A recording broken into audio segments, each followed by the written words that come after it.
ఎన్టీఆర్ జిల్లా విజయవాడలోని రామవరపాడు వద్ద ఓలా ఊబర్ డ్రైవర్లు నిరసన కార్యక్రమం చేపట్టారు. ఓలా ఊబర్ టాక్సీ డ్రైవర్ల సమస్యలను పరిష్కరించాలని సందర్భంగా వారు డిమాండ్ చేశారు.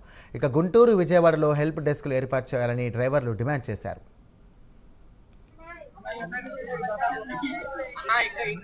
విజయవాడ గుంటూరు ఓలా ఊబర్ సంబంధించి నడిపే డ్రైవర్ల సమస్యల గురించి మేము ఇవాళ డివైస్ ఆపడం జరిగింది.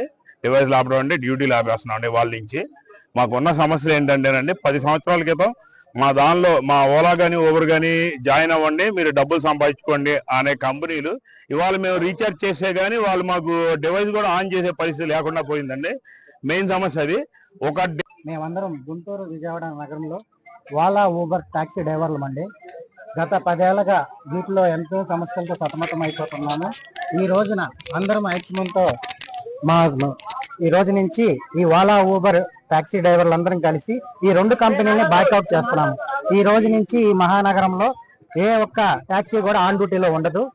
అయితే ఇక్కడ మేము ప్రధాన కారణం ఏంటంటే, విజయవాడ నగరం మొత్తం మీద మనం అందరం కలిసి 900 మంది 1000 మంది ఉన్నాం. 1000 క్యాబ్స్ ఉన్నాయండి.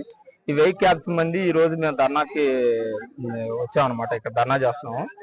అయితే ఇక్కడ మా సమస్యలు ఏంటంటే, ప్రధానంగా మాకు ఇక్కడ ఏదైనా ఓలా డివైస్ కి సంబంధించి ఏదైనా సమస్య వస్తే ఎవరికి చెప్పుకోవాలో ఫస్ట్ తెలియదండి.